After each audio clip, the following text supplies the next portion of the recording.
Hello guys, in today's video I would like to show you how to add Favicon to your Canva website.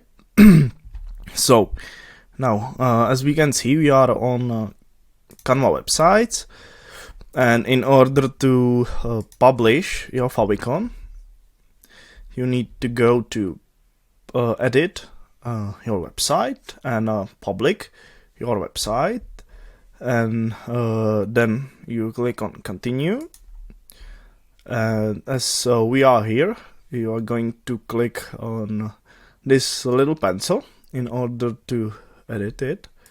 So now this is the and we can click on this little icon, and here we can choose our icon. So I would choose something like this, something basic that is here, and then we can hit public. So now it's preparing, and we click on and if we click on to show the website, it will show us the website with the Favicon we choose, as you can see here.